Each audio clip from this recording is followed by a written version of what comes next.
my freaking birthday. I'm going to be old. I'm going to be 104.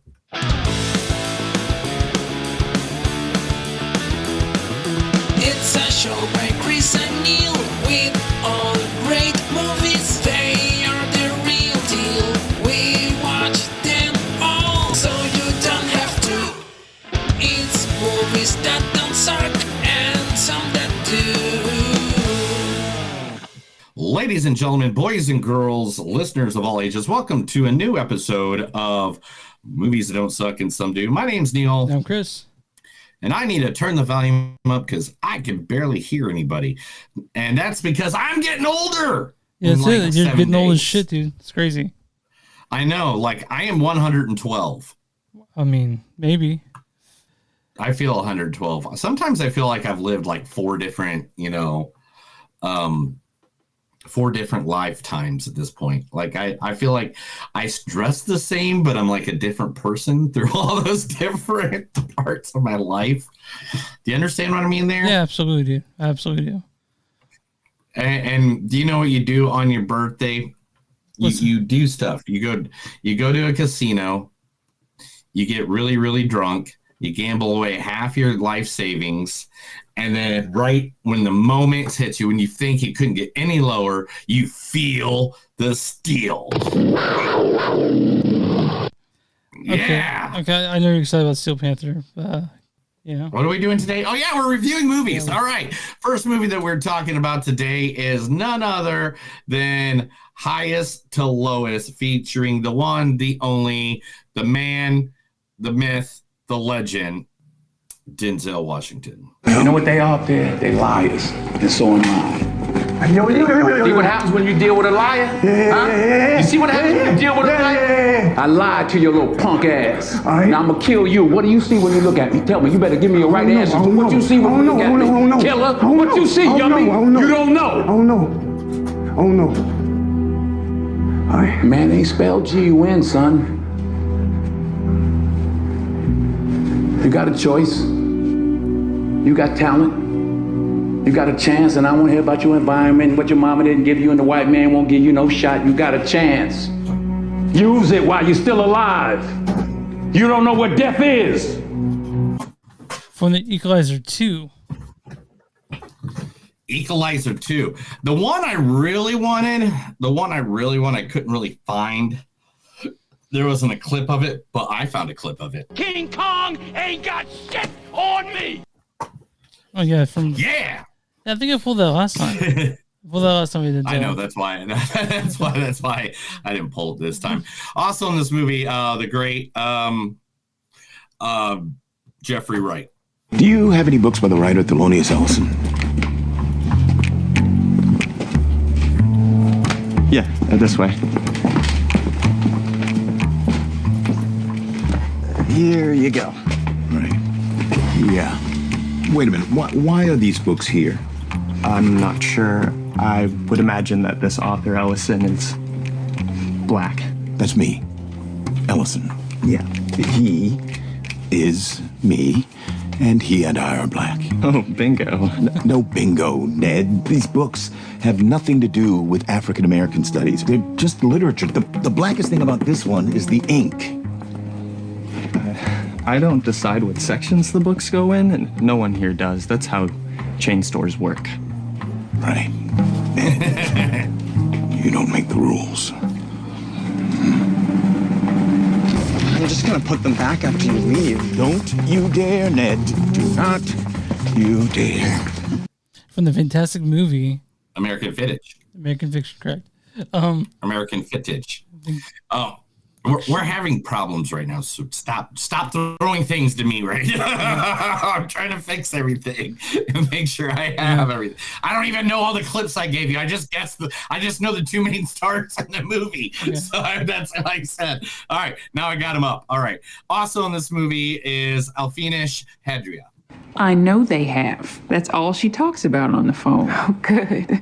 She used to go on about baking pies and climbing trees, and now it is all about, I want to go to Africa. Like Lise. It's like nothing I've ever experienced. You look different. Something in your eyes. I'm jet-lagged. No, that's not it. It's the trip. You have expanded your horizons. I can feel it. I want to hear every bit about it when I get back. Oh, by the way, you got some mail yourself while you were gone. I did. No return address. I noticed that too. 6 letters, all in the same hand. Methinks you have a secret admirer. From Godfather of Harlem. Godfather of Harlem, which is Forrest Whitaker. Really underrated movie. Like, people need to go watch it.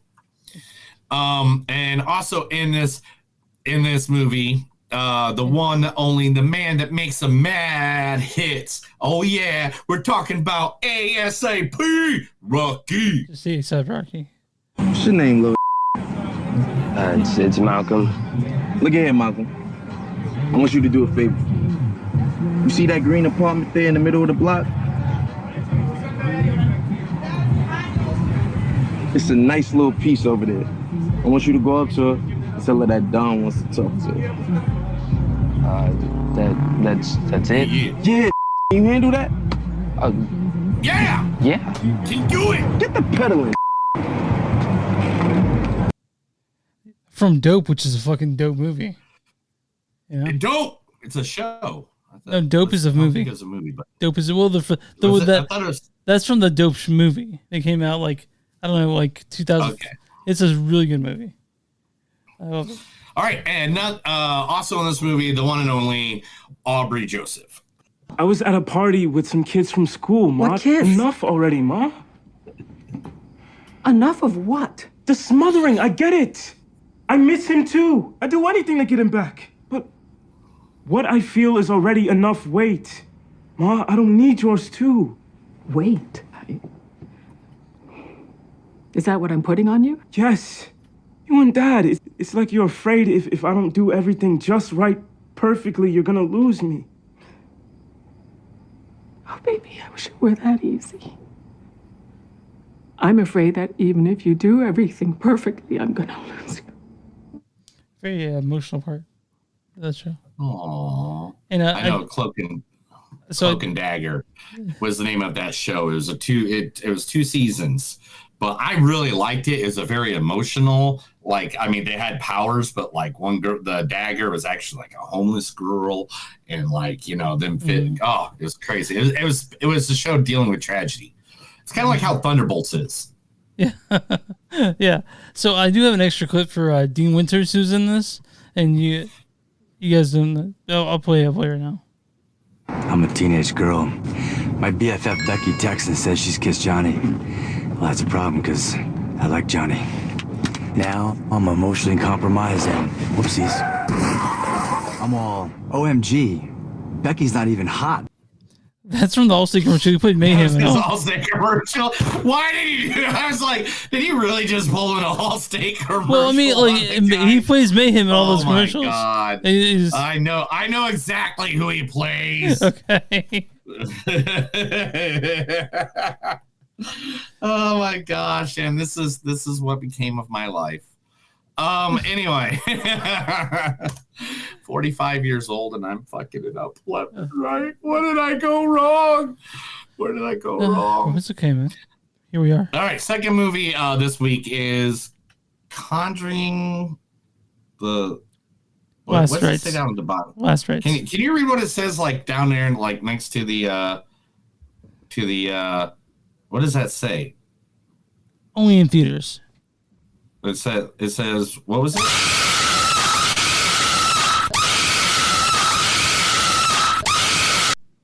All right, now. I have listeners throw out their headphones. All right, you know what sucks is the lag. All right, so if it wasn't for the lag, I had that perfectly timed, and that took forever to pop up. I was trying to get it so it was okay. I tried to do the jump scare to him, guys, with using the nun from The Conjuring. It did not work. It's called lag. It's called. I was over here like what? I practiced that earlier today like 10 times, bro. Sorry, man. So who's in this movie? All right, in this movie is none other than the man, the myth, the legend himself, Mr. Patrick Wilson. What you got there? Nothing. I thought maybe you were playing with your dice. Excuse me? Mother tells me you like to play with dice. Did she? Wow. I didn't realize you guys had spoken this morning. That's how I do my readings.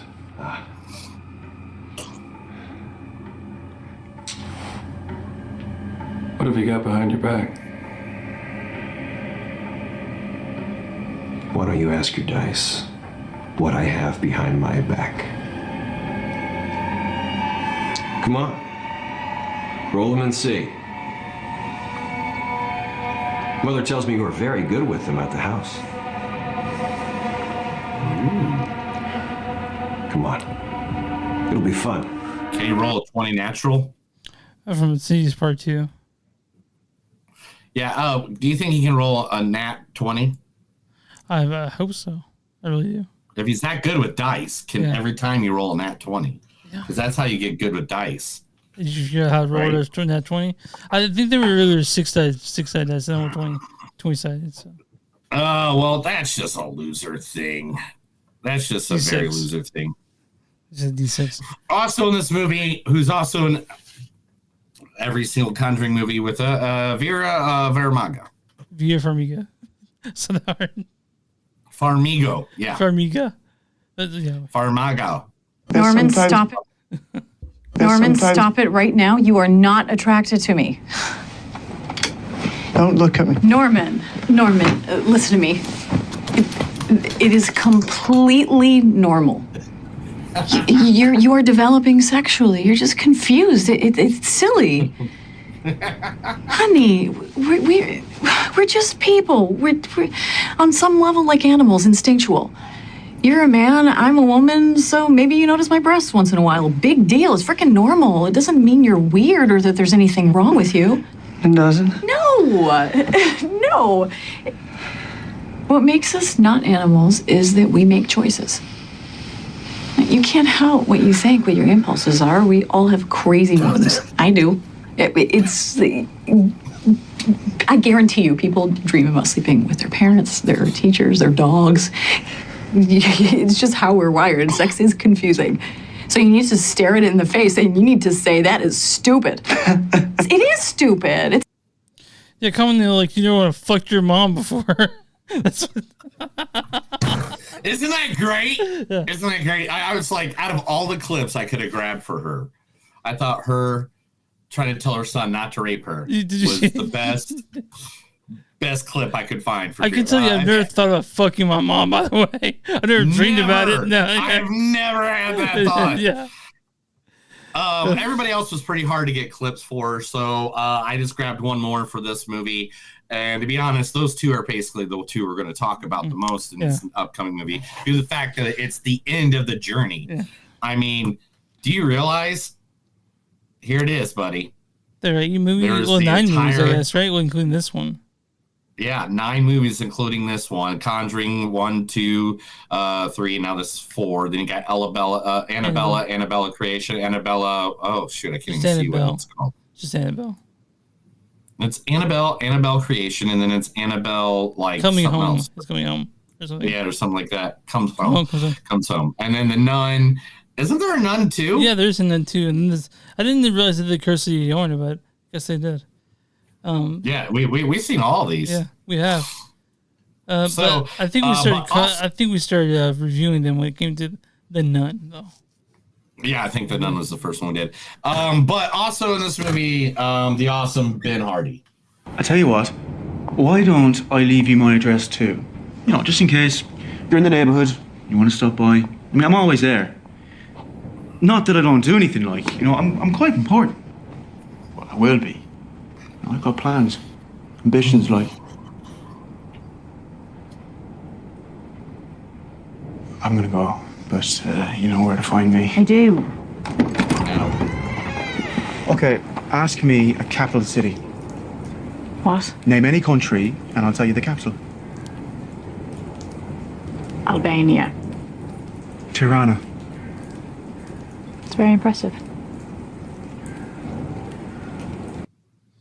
All right, now we're gonna do a thing. I want you to name a state, and I'm gonna name the capital. Okay.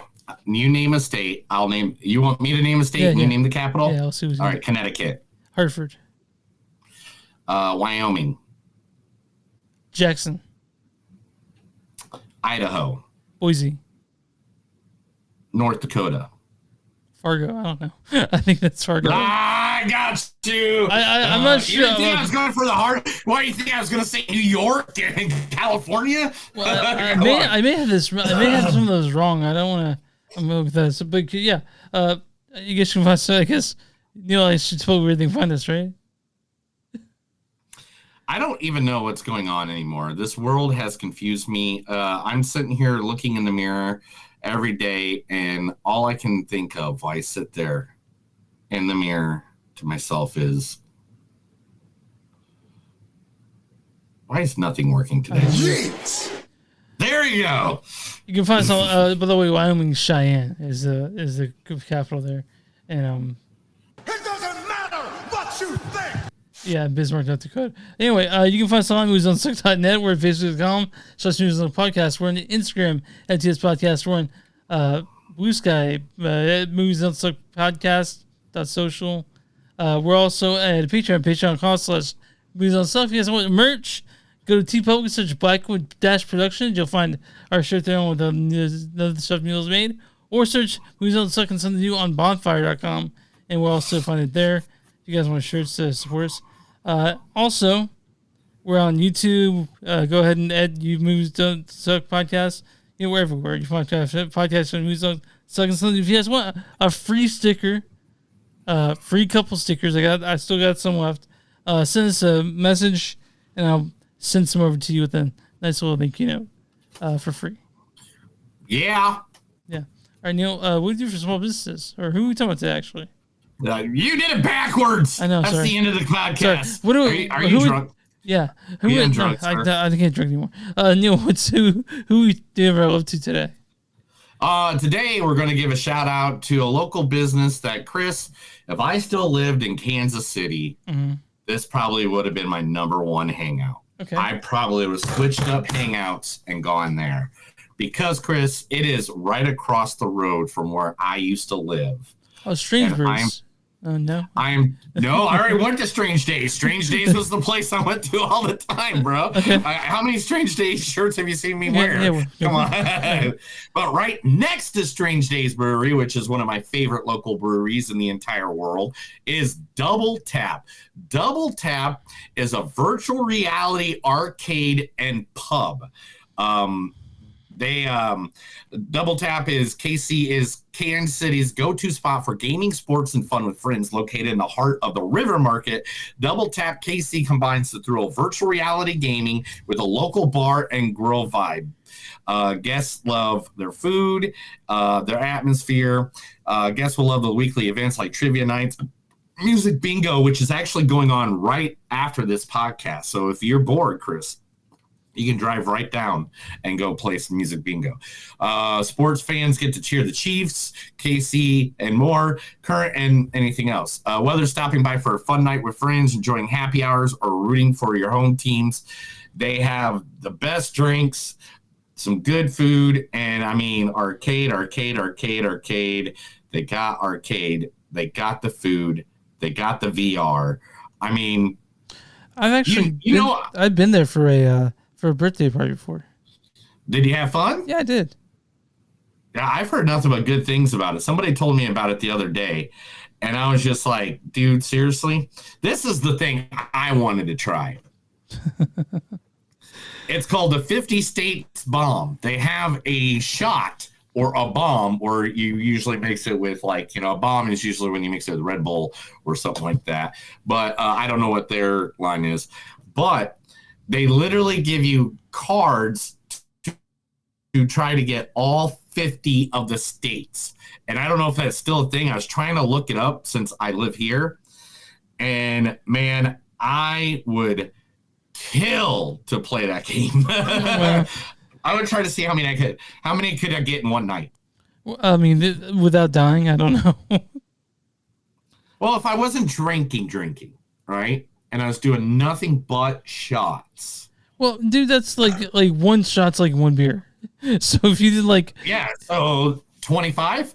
I can do about 25 of those. You fall. I think I could get all. I think I could get all 50 states within 2 days. Please don't put this out in the universe. I know I'm 45. I'm not 25. But guys, you can go find Double Tap KC. They're located at 310 Oak Street, Kansas City, Missouri, or you can locate them information at doubletapkc.com, or they are on Facebook as Double Tap KC. Yeah. So let's talk about highest to lowest. Right? I'm gonna say this the best way possible before we even get into this movie. All week long, I kept on calling this lowest to highest. All right. Highest to lowest. Directed by Spike Lee. Everyone knows Spike Lee. I know Spike Lee. You know Spike Lee. He makes movies. He makes good ones. You guys know him from Do the Right Thing, Jungle Fever, and he does Inside Man and Defy Bloods, which you talked about in the show. And now we're talking. He directed this movie, based on a movie called Highest to Lowest in Japan, but that movie is based on Evan Hunter's book, The King's something. Anyway, it's just like it's an adaptation. King's Ransom. There you go. I made it the first fact because I figured it'd be something to be talking about. Yeah, I think so. Yeah. Hi. So Neil, first the stars, motherfucking the king himself, Denzel Washington. You know what they are? They're liars. Jeffrey Wright, and this is Paul Christopher. Do you have any books by the writer Thelonious Ellison? Ilfenesh Hadera is plays Pam King. I know they have. That's all she talks about on the phone. Aesop Rocky plays young felon. What's your name, Lil? And this has Aubrey Joseph as Trey King. I was at a party with some kids from school. What kid? Also, there's Elijah Wright as Elijah Wright. By the way, that's Jeffrey Wright's son. He's in this. He plays Kyle. And also, this has Ice Spice shows up in it as Marisol. And I want to mention that also Dean Winters in this as basically just a detective. I'm a teenage girl. Neil, why don't you read the storyline for Highest to Lowest? Highest to Lowest. I heard it's a movie. Yep. Oh, there it is. When a Titan music mogul. Start over. Let's just start that again. When a Titan music mogul, widely known as having the best ears in the business, it is targeted with a ransom plot. He's jammed up in life or death moral dilemma. Brothers Denzel Washington and Spike Lee unite for their fifth in their long working relationship for a reinterpretation of the great filmmaker Akira Kurosawa's crime thriller High and Low, now played out at the mean streets of the modern day New York City. So, guys, I just want to let you know that this whole week I thought we were watching Lilo and Stitch. So I was. That was my bad. I thought we talked about it, but I think we were both like miscommunication. Yeah, there was. And so 10 o'clock after I was halfway through Lilo and Stitch, I looked at the ad that Neil put up. And I'm like, shit. And so I texted him and said, I'll just stay up late and watch it. So here I am. But highest lowest, man. So I stopped in the middle of Lilo and Stitch, started watching this, and what struck me is how much more I was enjoying this Lilo and Stitch. You mean you didn't enjoy a kids movie made for kids? Neil, you were super excited about seeing that movie. I'm still excited about seeing that movie. Okay, but you're not excited to see the troubles of poor America. What are you talking about? Like that movie? Is that what you're you poor Hawaii. Highest to Lowest and Lilo and Stitch are both about the craziness of a poor family trying to make it in today's society. Highest to Lowest, really? It's not really necessarily. And Lilo and Stitch. Okay, all right. Because in this movie, it's about a guy who is trying to make money so he's no longer poor. I think that's the way everyone tries to do. Make money. I mean, he was sitting there. He looked him right in the eye, and he goes, "Denzel Washington, give me money, give me money, give me money, give me money, give me money." That's from not this movie. Yeah, but I can tell you one thing. That was definitely from that. This definitely from this movie. So the first, I want to say that I like this movie. It's good. I didn't hate it. Denzel's great. As always, like Denzel's just good in anything.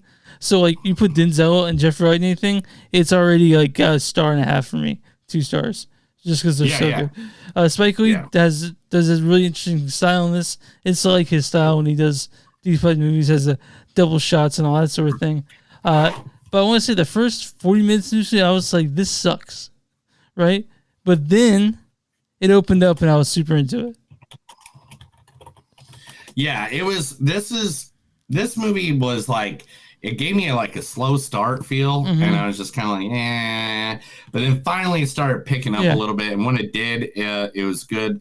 I'm trying to figure out what Spike Lee was saying in this. Well, you get those because he always has a message. Yeah, I mean, I don't know if the message was that clear. It was basically just a story, maybe just a story about.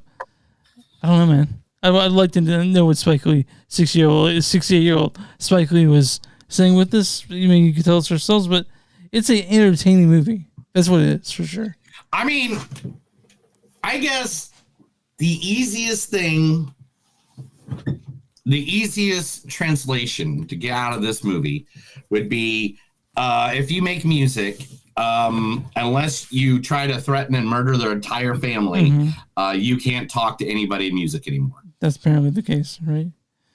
But it's the truth. I mean, oh my gosh. I work in radio, sir. I am arm's length from many, many famous musicians all the time.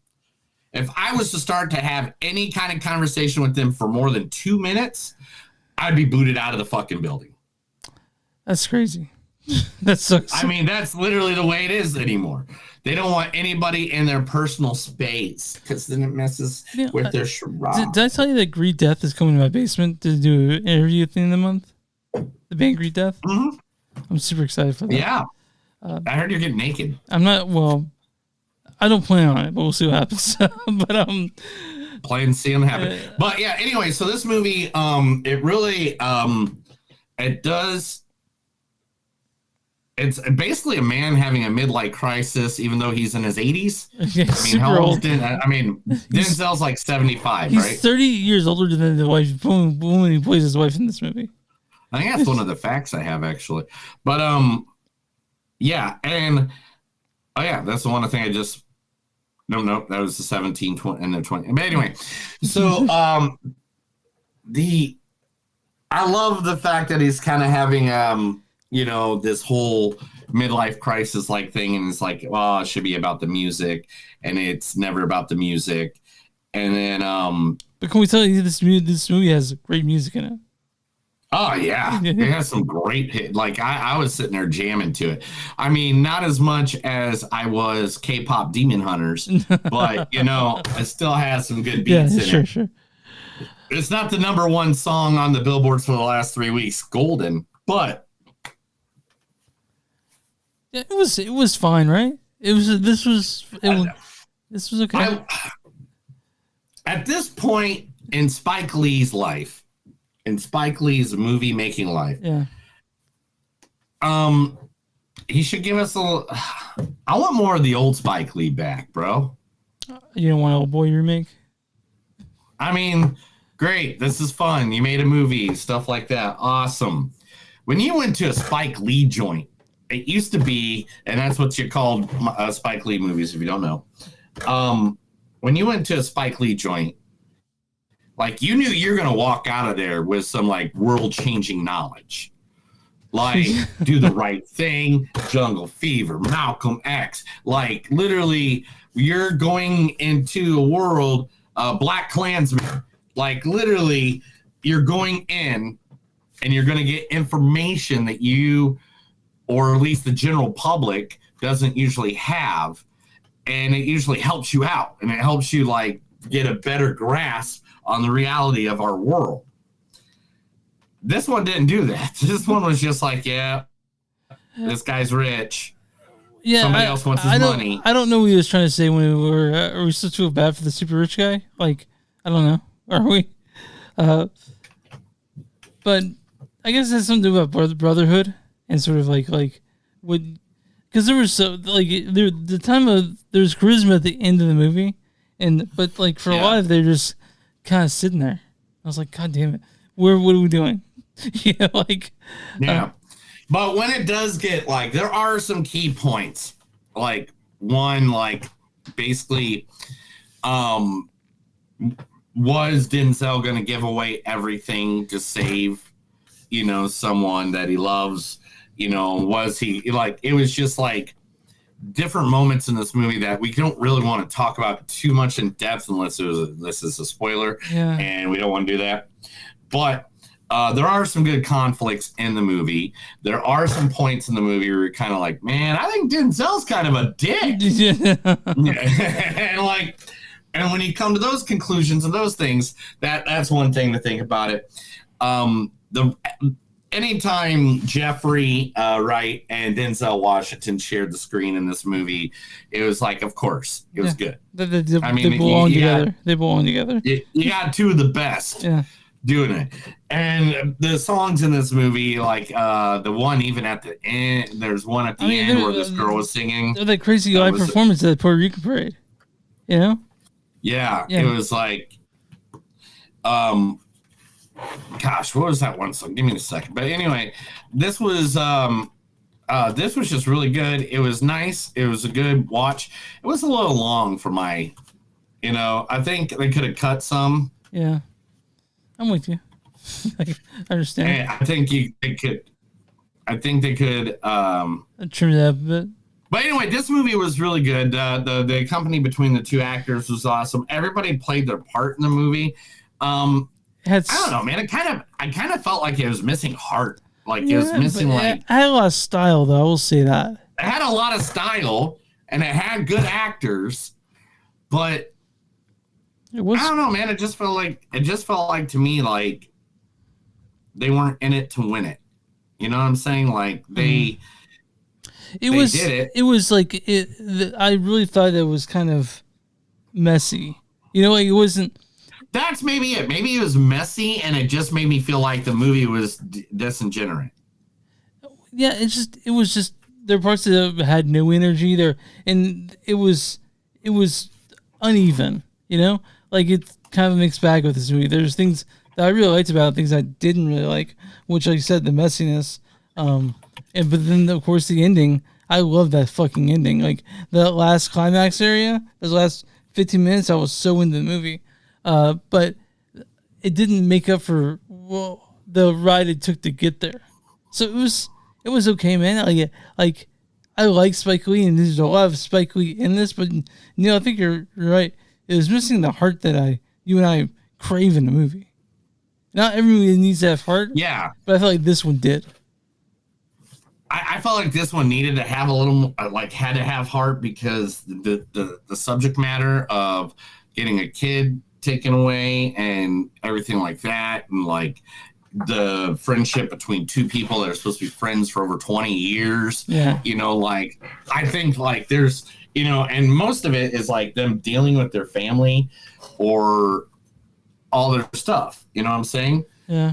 And I just didn't feel like they gave a shit. I remember reading about this before I ever watched it. I just saw like this genre, and like 45 minutes, I'm like, this is a thriller? Like that's what they're calling it. Yeah. So it was sleepy at points. It had a lot of stuff going on, but it was inconsistent. So that's what I thought. Inconsistent. Boom. Chris, give us your score. I scored this a 3.7. I still like this movie, but again, it has had my issues with it. Yeah, I'll have to go right around the same with you, bro. It's 3.7. Yeah. Like it's just I didn't feel the love. I feel like people are just now getting the Spike Lee stuff. This is definitely not the one you'd start on. Yeah. So, man, this is go do the right thing. Do the right thing if you want to start. Do the with right Spike thing Lee. and start with do the right thing. But do the right thing and start watching Do the Right Thing first. And if you, I mean, this has Spike Lee isms in them. So, I mean, if you like Spike Lee, you know this. It's not a hard place. It's not a bad movie by any means, but me and Neil expected more, I guess. Yeah, especially from Spike fucking Lee. Yeah. I'm on, dude. I'm on RottenTomatoes.com. What is the audience score for highest to lowest? I think the audience probably went with us on this, and I think they gave it around a 70%. 85%. Oh, they went higher. Okay, man. Yeah. What's the critic score for highest to lowest? I'm sorry. Hold on. There's the audience says 91. Okay, hold on. We'll go back to that. Audience, go ahead. Audience says Spike and Denzel are the lean, mean machine behind highest to lowest. A cultural gym that cruises through the heart of New York City, blasting cool tunes, delivering an unforgettable ride. It's got soul, style, and swagger. Okay. What did you say the critic score was? 91. 87%. I was close. I knew they'd go high. You know why? Because Spike Lee. Yeah. Critics' consensus is Spike Lee and Denzel Washington remix a classic with vibrantly contemporary results and highest to lowest. A swaggering thriller that lovingly showcases New York City. I'll read a bad review and a good review. This is from Al Alexander of Movies Through the Spectrum. He says, as Spike Lee enters his fifth decade as permanent filmmaker, he's ruefully showing signs of fading. As proof, look no further than the latest discombobulated joint, highest to lowest. They give it a D. Huh. And this is I'll give you a D. And this is a good review from Rod Gonsalves at Robbie's Movie Vault. He says, the director and star bring the confidence, relaxation, and maturity to their work here. They keep keeping things perking along while not denying the pull of the story's gravitas. Me and they were okay with it. There's definitely worse ways to spend a evening, but I think like it's a decent movie. Just me and Chris noticed the lack of. It just felt like it had a lack of heart in it, but I mean, it's still a good story, good movie. It's kind of long though. It is like, what is it, 3.5 hours? 2 hours and 13 minutes. Yeah. So it is a 2 hour 13 minute. Okay, so that ain't too long, I guess. I wasn't up that way. That sucks when it feels longer. That stinks. I hate when I have this. Damn. Sorry, Spike Lee. Love you. Don't kill me or anything, or have people come kill me. He was on the panel asking questions to Francis Ford Coppola about Megalopolis. Who? Yeah, dude. Oh, it doesn't matter anyway. Spike Lee already hates me. Well, because you just said that his movie wasn't good. No, because I'm a Pacers fan. That's true. He does hate you. Yeah. He hated Reggie Miller back in the day. Man. I still love you, Spike Lee. Let's hang out. I still love you, Spike Lee, even though Chris hates you. Yeah, news ready. Of course. Here's the movies don't suck and some of them news. I'm going to read stuff to Chris. He's going to be excited and flail his arms just like somebody who's happy. I was doing wicked waving inflatable arm, man. That's what I was doing. I know, inflatable. Well. Warner Brothers and Discovery was joined in 2022. Mm-hmm. Now, Warner Brothers, not Warner Media Discovery Inc., but Warner Brothers is now getting bought out. By who? Paramount. Okay, like that's insane. I thought Warner Brothers and Paramount were at least like same valuation. I thought they might, mix, but. Yeah, because, Paramount already owns CBS, Pluto TV, Nickelodeon, BET, Showtime, Comedy Channel. This is from the Wall Street Journal, is saying that they have a majority cash bid for the entirety of, I guess it's Warner Brothers Discovery. It is aiming to purchase the entire company, which previously announced that it'd be restructuring its divisions into two separate companies, separating its streaming and studios business. So, I don't know what that all means.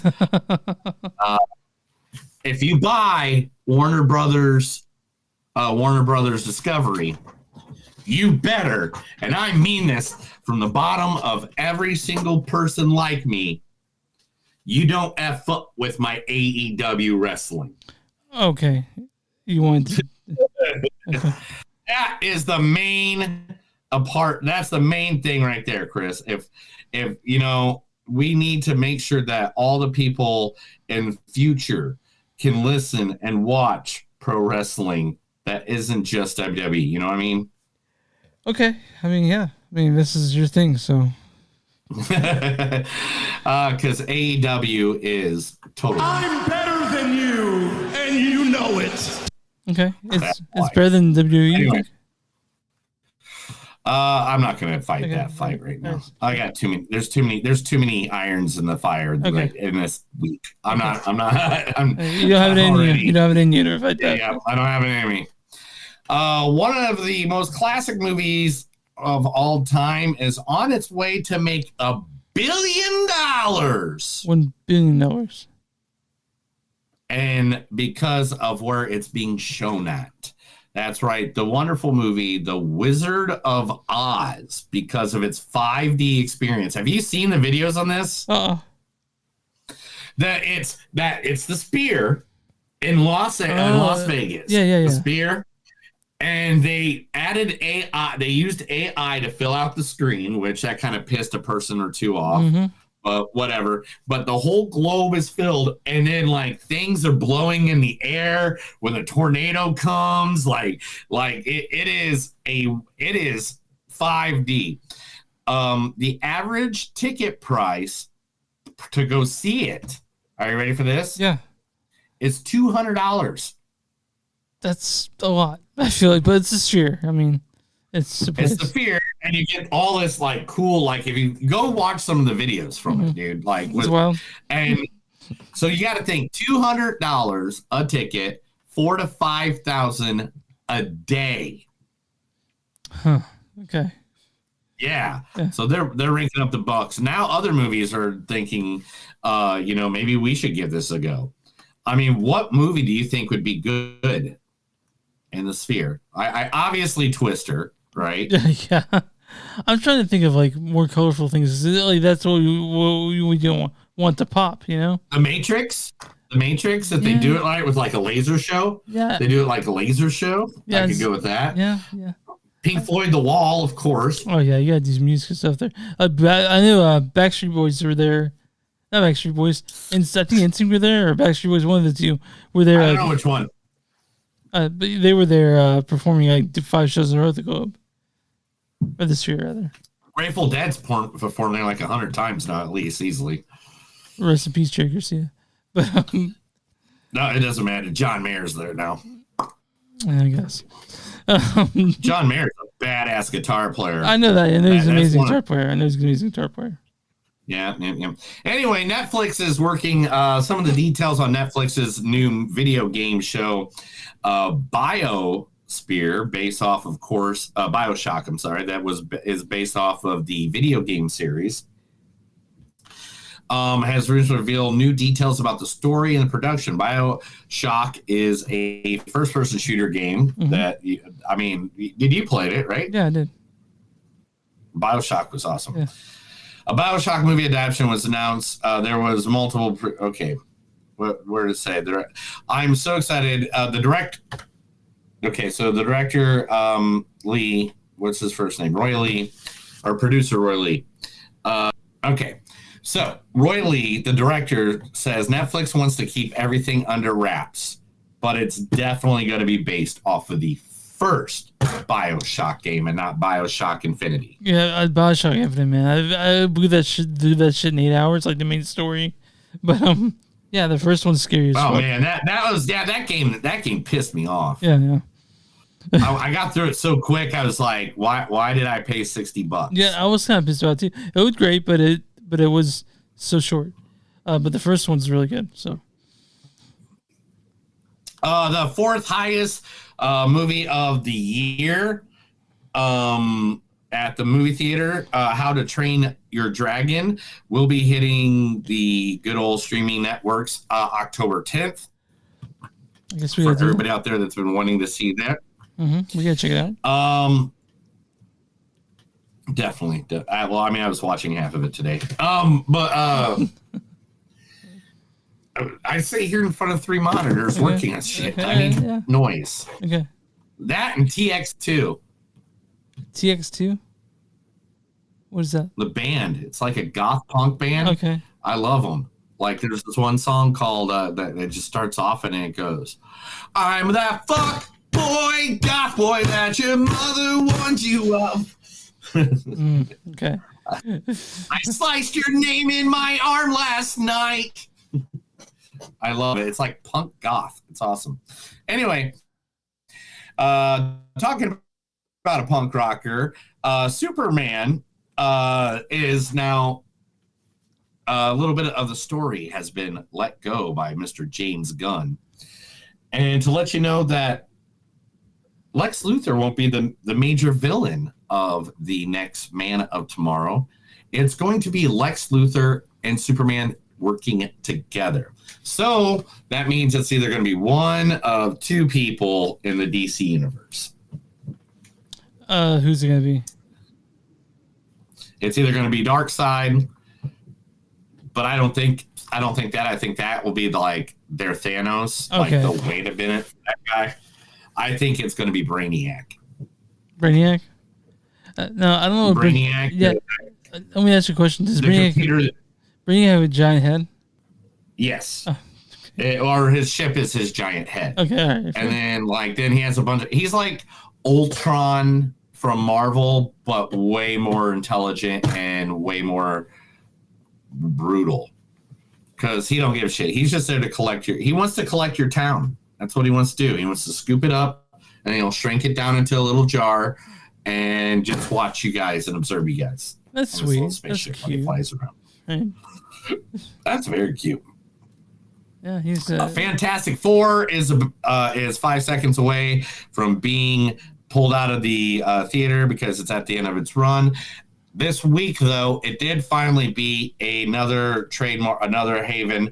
It has beaten Terminator 2 Judgment Day at the theater and box office.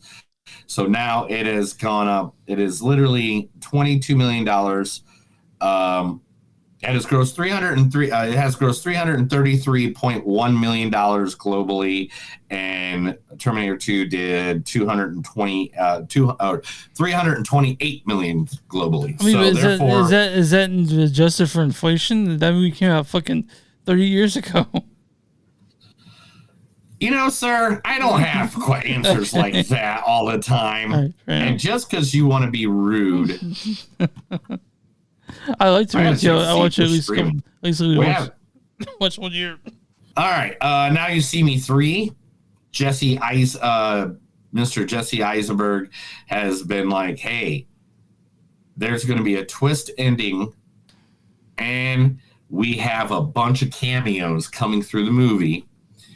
And he goes, and it seemed like the test audience really, really, really loved it. Nice. He said that these are not boring appearances. It's the best kind of shock because it's a surprise, but it's also done in such an unusual way.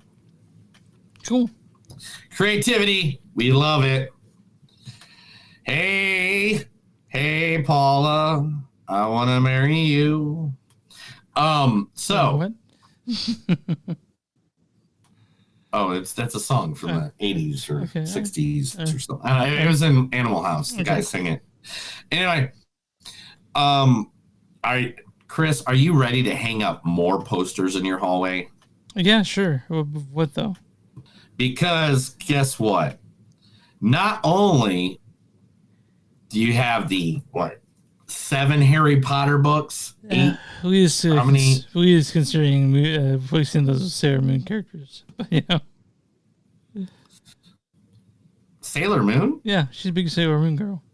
My wife. Nice. I played. I went on a date with a stripper once, dressed as Tuxedo Mask. Oh, so okay. And her and like all her friends dressed up like the Sailor Moon. The Sailor Scouts. Yeah. Yeah, the Sailor Scouts, Jupiter Moon, and Saturn Moon. They had me call them by their names all night, and I was like, "This is This is a new kind of role play I didn't know I was into. But anyway, it's like just call me Tuxedo Mask. So what were you saying? Anyway, Harry Potter. Now remember when J.K. Rowling had everybody be like, "It's okay, make as much fan fiction as you want." Well, now fan fiction is getting produced into movies. Okay. The Hollywood Reporter reveals that Legendary has agreed to a 7-figure movie deal for Shinlin Yu's dark fantasy novel,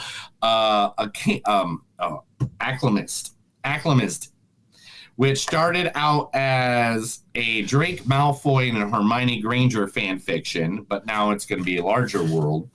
And Shin Liao has said that she is honored by Legendary's incredible enthusiasm for the project and can't wait to see the world that she's come to life. Now, this is one of the most biggest fan fiction. Supposedly, she's written several books or things about fan fiction about Harry Potter and The Handmaid's Tale. That's a collision. So, it follows an alchemist named Helena who is trying to fill in the gaps in memory about the defeated resistance movement she was part of in a war-torn fantasy world. So, interesting. So, did you know that 50 Shades of Grey started out as Twilight fanfic? Shut up. Did it really? Yeah. No way. Yeah. Are you fucking with me? No wonder I loved it so much. But that's like my favorite movie of all time. 50 Shades of Grey? That one? No. Oh, Twilight. The other one. Twilight? Twilight's my shit. I never pegged you as a Twilight guy, Neil. I read the books and I was really into it. Then I saw the movies and I was like, no. Oh, sorry.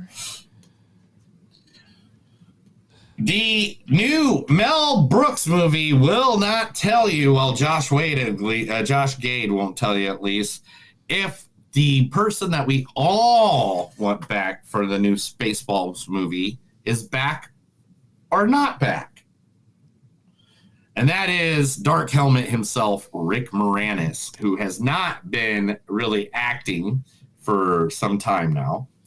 But Josh Gade said, well, I'm not going to comment on whether Rick Moranis is returning, but hypothetically, if he were returned, I would say it's because Rick would have felt like it was a project worthy of his return. So, yeah, I know they're making it, and they got to do it for Mel Brooks Crow because he's like 103.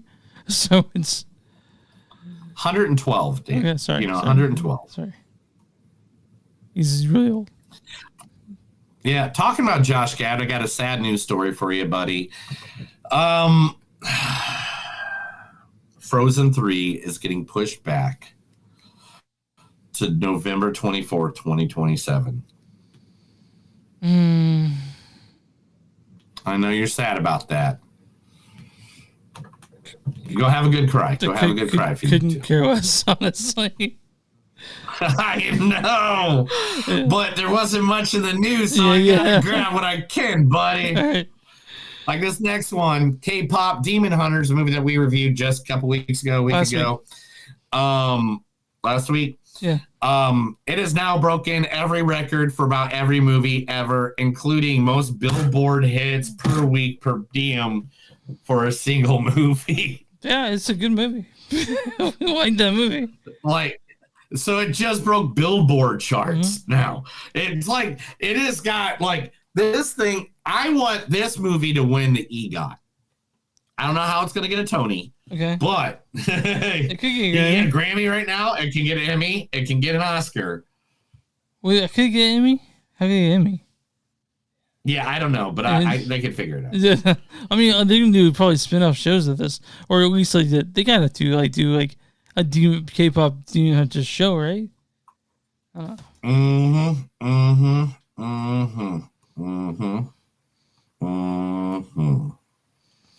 I don't know, man. All right. But, I don't know how that's going to work. How's that for news? You got any more? No. Okay. No, we got just a couple minutes more. Okay. First, because of the movie we are about to talk about, David F. Sandberg has been asked to start a reboot of one of the most famous horror movies of all time. Yeah, that's right. None other than the Amityville Horror. Oh, okay. Another Warren system. Now that I'm kind of behind because it's been long enough now, right? I don't know. Ryan Reynolds did it. Didn't Ryan Reynolds do it once? It's been a minute. It's just still been a minute, even if you did do it. You know? I think it was way before he was, you know. Who he is now. Yeah. Weapons this week has now turned in its for its box office. It is now at $148 million, meaning that there's only one movie in its way, one more horror movie in its way this year to make it to the top, and that is, of course, Sinners. Yeah, Sinners is great. All right. Let's see. Dwayne Johnson is going to be starring in a key role in a new movie called The Smashing Machine. The Cliffhanger sequel, or the Cliffhanger reboot, the Sylvester Stallone movie, is already signed to have a sequel made as soon as that one movie is done. Let's see here. What did I miss? Did I miss anything important? Oh, nope. Last but not least, here it is. Michael Caine, the famous, the legendary actor, Michael Caine. Yeah. Has quit acting. Remember, about a year ago, he said, "I'm retired. I'm done. This is it." Right? Mm-hmm. Well, he's contractually obligated to be in this movie if it made a sequel, and that movie is getting a sequel. That's right. The Vin Diesel hit, The Last Witcher, is now got the green light.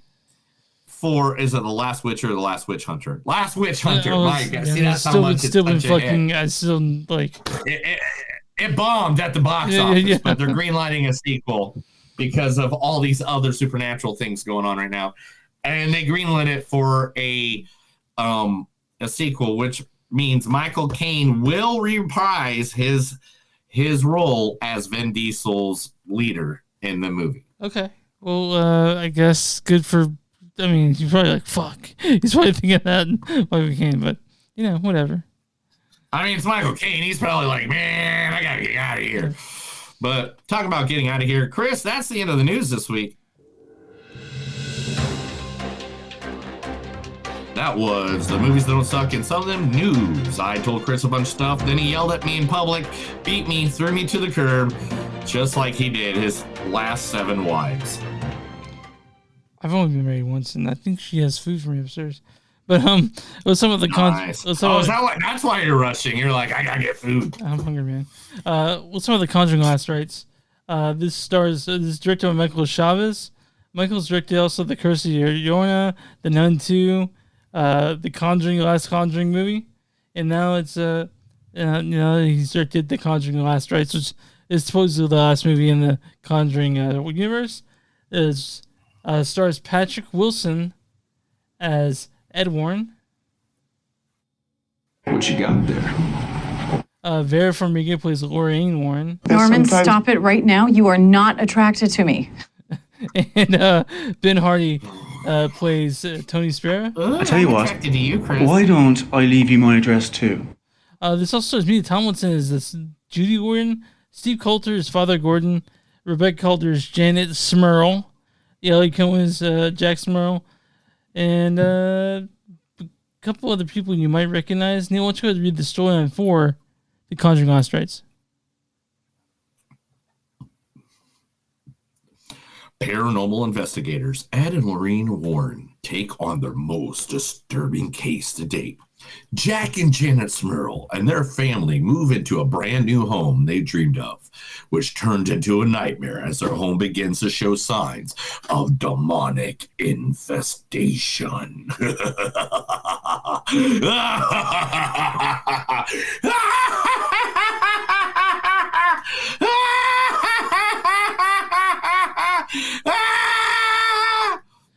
Neil, do you ever seen the first Conjuring?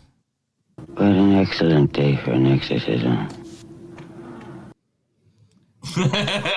Yes, of course. In fact, I watched it this morning. Yeah, it's a good one. It scared the shit out of me in theaters. So The Conjuring 2. But I gotta say, man, I didn't hate this movie, but I didn't love it either. Man, this is what I'm gonna say about it. This is what I'm gonna say. This movie is the 9th movie in a series.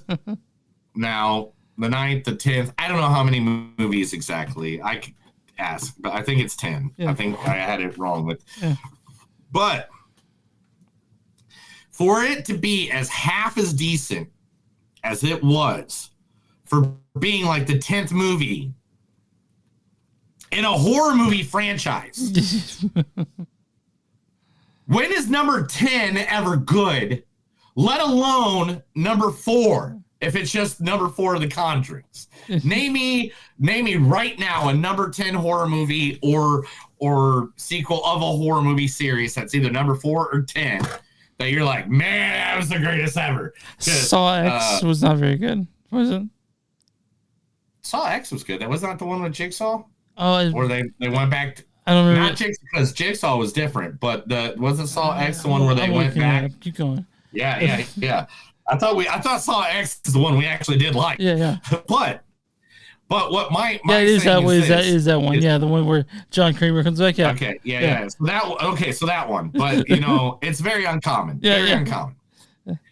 And for this movie to do what it did and to be as good as it was for what it was, I applaud it. They had a good run.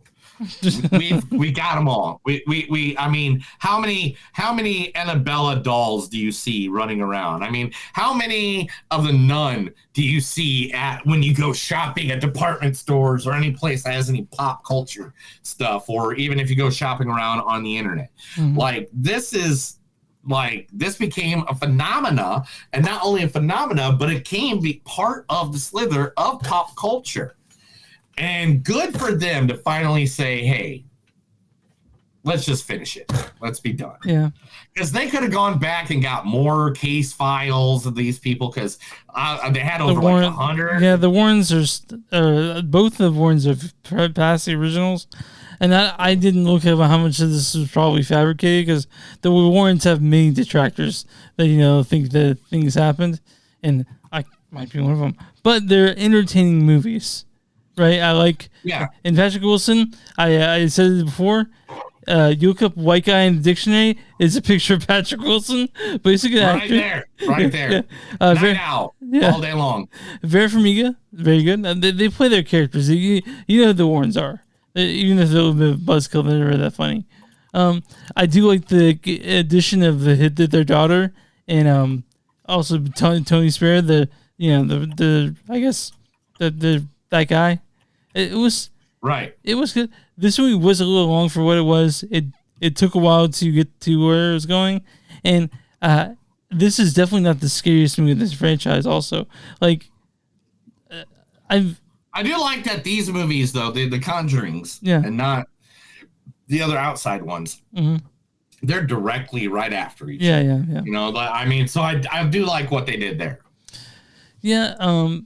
This is based on the Pittsburgh poltergeist, I think is what it was, and you guys can look up on that stuff because it's based on a true haunting. Yeah, there's videos and everything. Yeah. There's in fact, where do I at?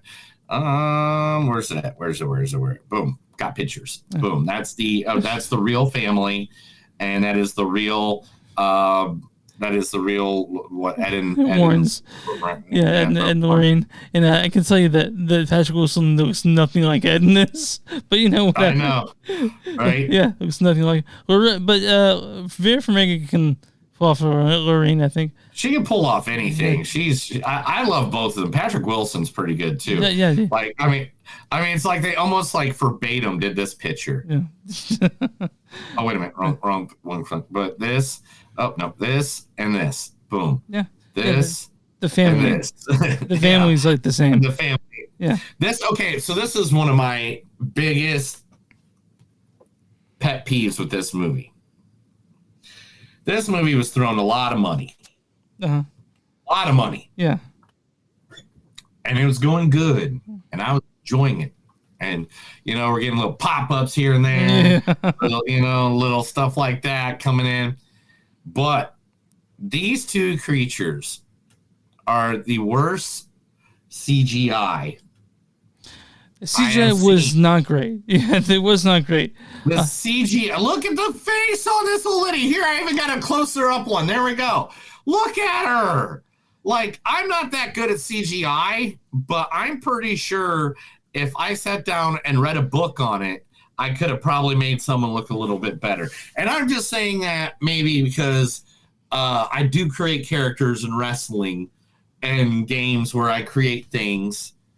But the CGI, like that guy with the axe, when he showed up, I was like, really? Yeah. You couldn't just get a big, tall dude walking around and, with an axe? Yeah. I mean, it was fine. It was, they had jump scares, which the Conjuring is known for those jump scares. But I could have used more of them. I feel like. Yeah. I felt like I could use some more. It felt like the beginning of this movie and the end of this movie were like two different movies. Mm-hmm. It really like it, and they didn't even put chapters in it. They're just like, here's the end of it, and you're like, oh, okay, like it's not bad. And like Neil said, for a 10th movie or 9th movie in a universe, you can do much worse. But again, I'm kind of glad it's over. You know? Yeah, I mean, this movie's made so much money. It is like it made massive. So Neil, this is not a slag against anyone who believes in it, but Catholic people are really into these movies. You know? What? Catholic people are really into these movies. Really taps on that fear. That makes a lot of sense since they run the world. I'm just saying, when your religious leader changes, do you have a big hoopla that's on every channel until that change happens? No, don't have to cut this stuff out. How do you No. I'm not dissing. I'm saying Catholics rule the world. I mean, like literally, like I'm like, think about it. What other religion has it where when their main guy changes, they have like a 10-day? I'm changing about, of course, the changing of the Pope. Yeah, the Enclave, yeah. Yeah, the Conclave. Conclave. Good job is a movie we watched. Yeah, we liked the Conclave quite a bit, I feel like. Yeah. But yeah, let's keep going. But yeah, I mean, it still felt like there's certain parts of this movie that were pretty good. I like them basing it more on the daughter and the boyfriend. Yeah, and then I mean, the scenes with Patrick and Farah was still really good. Still love the two of them I would love them in like a show. Oh, yeah. I don't know what kind of, just something to show together. but this one just felt like in parts, it just, I mean, it was decent. And if you're an average moviegoer and you're not somebody that has to pick apart everything they have to watch every single time, I think you'll enjoy this movie quite well.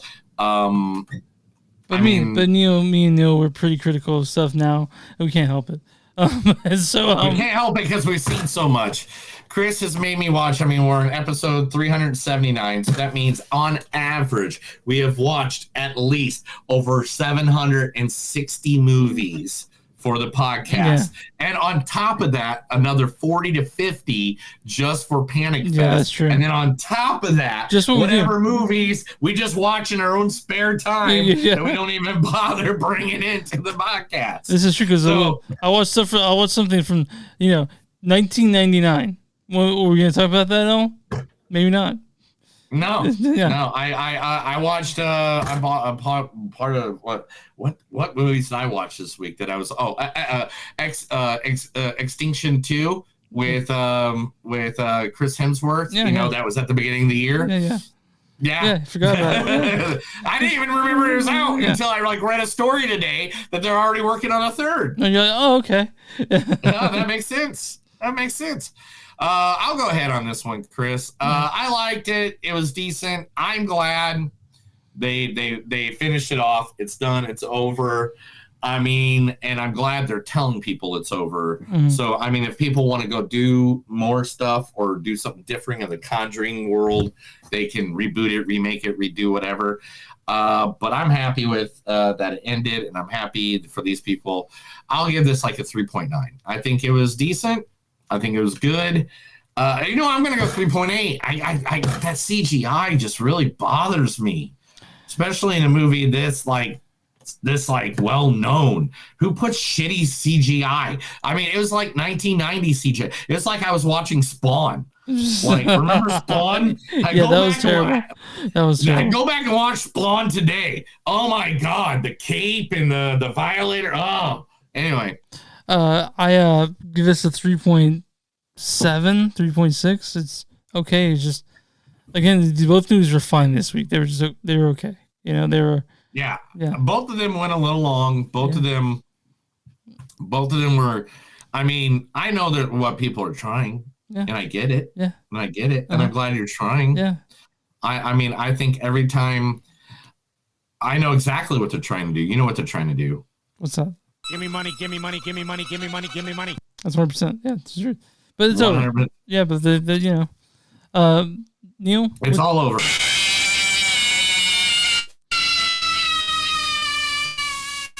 What's the score for? What's your score for the? After okay, I'm on RottenTomatoes.com. You give 3.8. I give it 3.6. Neil, I'm on RottenTomatoes.com. What's the audience score for The Conjuring Last Rites? Oh, I definitely think that this one.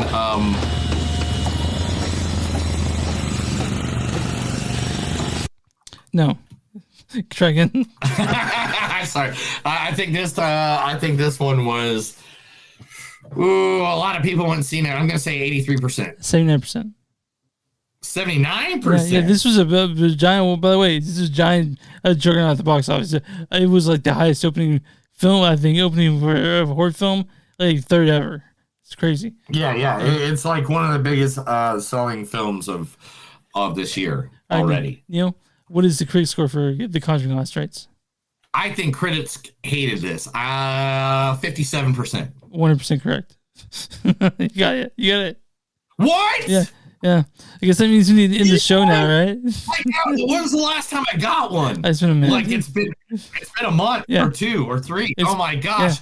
Guys, I got it all. You know what that means? Neil gets to celebrate one time and one time only. You ready for it? He's ready for it. You know why? Say his name and he appears. I believe in Joe Hendry. I believe in Joe Hendry. Anyway. All right. I'm on the quick consensus is purportedly Vera Farmiga and Patrick Wilson's final outing as the Warrens. Last Rites underwhelms as a climactic chapter for The Conjuring, but solely upholds the franchise's spooky standards. I'll read a bad review and a good review, which usually I do because we didn't hate it. This is from Justin Carrero of In Between Drafts. He says, the only true ghost is the looming specter of better Conjuring movie films from the past to overshadow this one. Fair, I guess. And this Fair for who? Yeah. This is from Joe Lispet of Horror Queers podcast. He says, director Michael Chavis finally gets the hang of it on his third stab, which is better than the Devil Made Me Do It. Ocean beats Horrorland, but the horror sequences must be desired. But you still get a 3.5 out of 5, which is about what we gave it. So, you guys go see. I'm not wearing any underwear. You guys like horror? You're gonna like this movie. Go see it in theaters, if you can. If you don't like horror, this might be. This won't be a convert. This will convert you to it. But it's, bring your girl, bring your boy in. Yeah, this is a horror movie. Yeah. Got it. Yeah. All right, Neil. You can find us online. Movies on Suck.net. Right? You can find us on Facebook. Yeah, I'm good. Yeah. We're at Facebook at facebook.com/podcast. We're on Instagram to the podcast. We're on Bluesky at Movies on Suck podcast. We're on Patreon, patreon.com/Movies on Suck. Search Blackwood Productions T-Bug for merch. Bonfire Concert, movies don't suck and something to do. For more stuff, you want a sticker, send us a message for free. I'll get it out to you. I'll even pay postage. And where you find podcasts on movies don't suck and something new. Neil, what are your small businesses? If you got a small business, just let us know, and we'll be more than happy to advertise you right here on this podcast to our thousands of listeners, a million of followers. Just give us email, message us, go to Chris's house, write it on his wall, whatever. Please don't write my wall. I have to clean that up later. You ready to get out here? You ready to get to, I know you got somewhere, so I gotta go. That's another episode of Movies Don't Suck and Some Do. My name's Neil. And I'm Chris. Remember, guys, no matter how hard, how much you try, you can go 1, you can go 2, you can go 3, 4, 5, 6, 7, 8, 9, 10 times. And you can still be number 1 at the box office. Just try it. It's a good Conjuring. Have a good day. See you guys later.